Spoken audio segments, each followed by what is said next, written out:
day to you all, my wonderful students. I'm so happy to be here again, and I know you are all happy to see me on this platform once again. I remain Ayewole Alaba Adepeju. Please ensure you are keeping safe at all times. Regular washing of your hands, sanitizing them with alcohol-based hand sanitizers. And please, when you go out, use your nose mask and maintain what is called social distancing. I can't wait to have you back in school. I've missed you all. Today, we shall be treating our fifth topic for this term, which is towards better health. But before then, in the past weeks, we have been talking about different topics, ranging from what is microorganism, types of microorganisms, how to culture microorganisms, harmful and beneficial types of microorganisms, and how we can deal with microorganisms around us. And I believe you have all read the note and attend the assignment that follows. For the benefit of today's teaching, we are going to be talking about towards better health. Towards better health is our fifth topic for this time, and we are going to be seeing the roles of health organization under this topic. But before we proceed, let's see the learning objective for today's class. At the end of this lesson, students should be able to explain what better health means. You should be able to state how to control harmful microorganisms and vectors around us. And lastly, you must be able to mention or state the roles of health organization. What is better health? Like I always tell you in class, better health is your mental well-being. It has to do with the innermost of yourself. Once you are happy, you will see your skin glow. You will be fine. You will have a good health. Like remember, nobody can make you happy. You own your own happiness. You are the only one that can make yourself happy in every situation. Better health has to do with human happiness and well-being.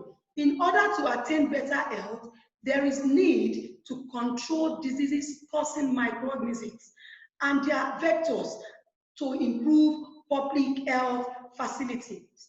To prevent the spread of infectious diseases, there are needs to kill or inhibit the growth of diseases causing microorganisms. And this can be done in the following ways. We have 12 different ways in which we can prevent infectious diseases. Number one is using high temperature. Like now, we have COVID-19, coronavirus everywhere, and we have been told by health organizations that they cannot survive under high temperature, either on our body surface, on our clothes, or on surfaces at home or at work or anywhere we find ourselves. So they advise us to ensure we use high temperature. That is why we always tell you, once you wash your clothes, please ensure you expose them to sunlight so there is any germs on it, it will be killed. We can also prevent infectious by using drugs and antibiotics. Drugs and antibiotics helps to inhibit or kills microorganism diseases in our body system. Our food can be preserved by salting. If you salt your food, they won't get spots. And also, we are advised to immunize or get vaccinated against any form of infectious diseases. Our little ones at home, our parents always take them to the health center to be vaccinated or immunized against some childhood diseases like polio, measles, cholera, chickenpox, and the rest. Also, you must sterilize by boiling. I would like to tell you that your food must be properly cooked at all times. Never eat half-baked food, especially meat. Your meat needs to be boiled properly. Then you can also use antiseptic. Antiseptic helps in various ways to prevent infectious diseases. And remember, always cover your food. When you are not eating your food, ensure they are covered with a lid. This is to prevent housefly from perching on your food. If you leave your food unattended to, a fly coming from the toilet can settle down on it and perch on it, and you will come and eat. Before you know it, you'll be stooling, you'll be vomiting. So ensure you get your food covered, especially when you are not eating. Not that when you are eating, it is then you will remember, oh, I didn't take water or I didn't take my drink. Ensure proper covering of your food always. Also, quarantine services. We can also prevent infectious diseases by promoting health education, like the one we teach to you in the school. We always talk to you about your health, how you can promote your well-being. Destruction of vectors of diseases. How do we destroy vectors of diseases? We can destroy them by using insecticide, fungicide, and every other insecticides we can lay our hands on, especially mosquitoes. Mosquitoes can be killed using insecticide. Number 11 is the use of disinfectants. We have disinfectants everywhere. If you go to the pharmacy or the grocery shop or the shops around the corner, you will always find disinfectants in which your money can afford. We are asked to disinfect our environment, body surfaces, even our hands, always with the use of hand sanitizer. And the last one is personal hygiene. I would like to tell you that you are the only one that can take proper and absolute care of yourself. How do you do this? By having your baths regularly. You are supposed to take your bath at least twice in a day, in the morning and at night before going to bed. You can also maintain personal hygiene by cleaning or brushing your teeth regularly. These and many more are the ways in which we can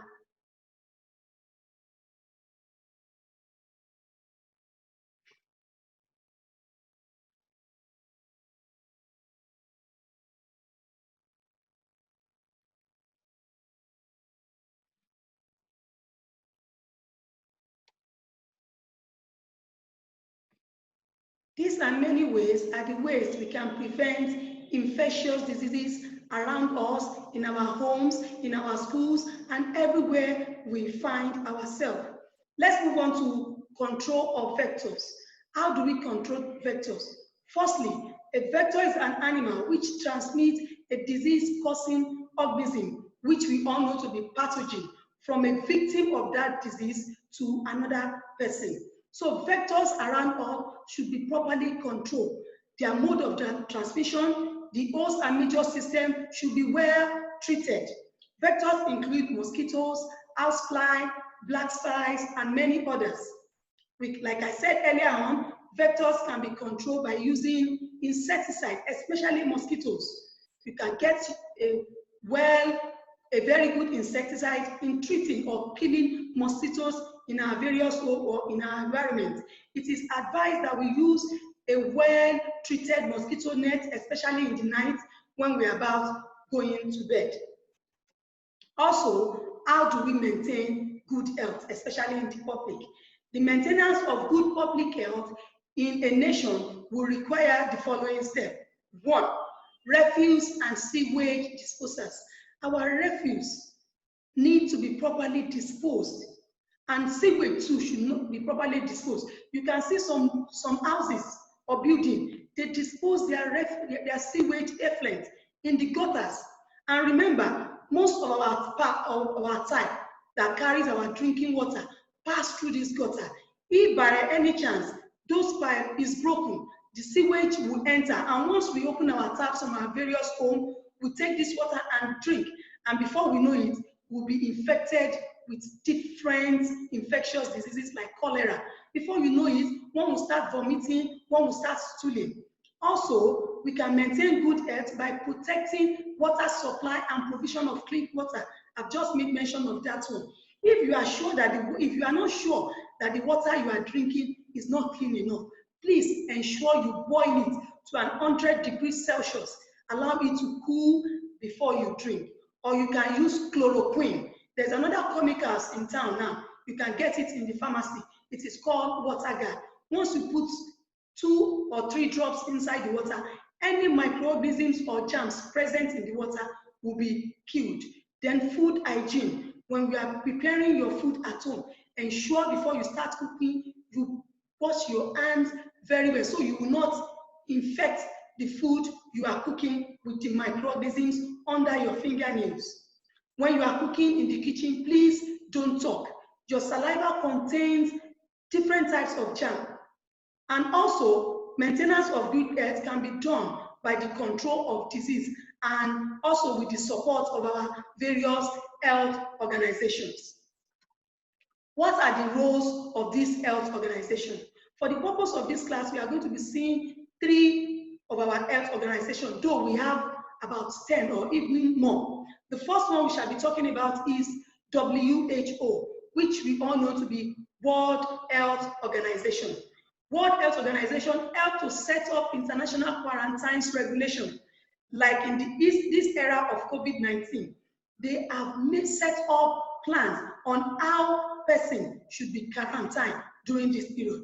They also help to produce medical journals, and they also monitor medical state of each country, especially when there is an outbreak of disease or infection, like we are having this time around. COVID-19 is everywhere, in every nation of the world.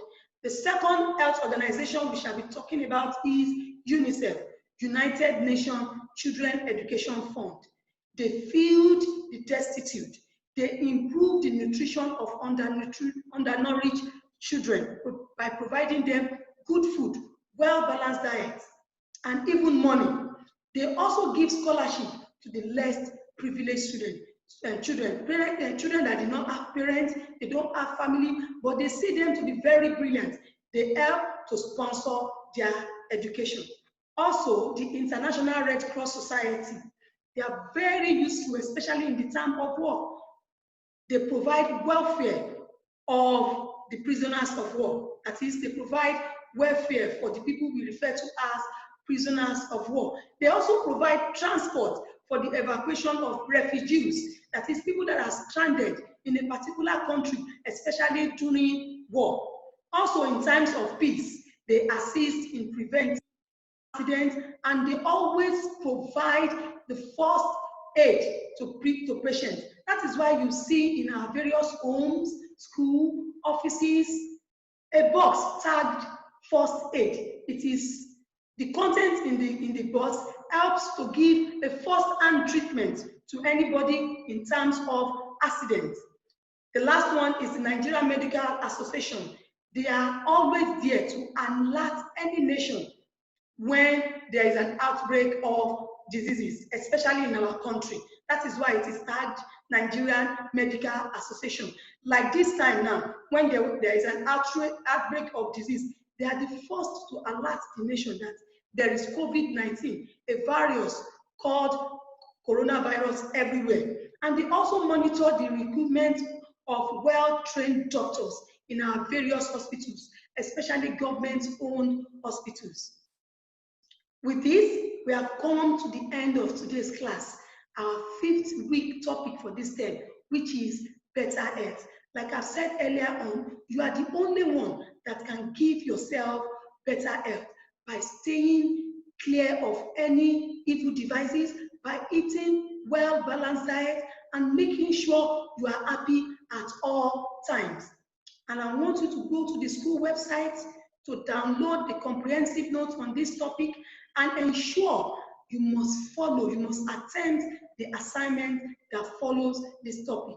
You can also read more using our recommended text, Excellence in Biology for Senior Secondary School, Book 1 by F. Fakeye, and Essential Biology for Senior Secondary Schools by MC Michael. I believe I've been able to do justice to this topic. Please endeavor to read, assimilate. If there is any problem, you can always text me or send your question via the school website. I've missed you all, and I'll be happy to see you back in school very soon. Please, as we are waiting for that time, ensure you stay safe, stay indoors, wash your hands regularly, sanitize them, maintain social distance. If you must go out, ensure you use your face mask. Thank you, and God bless you. Bye.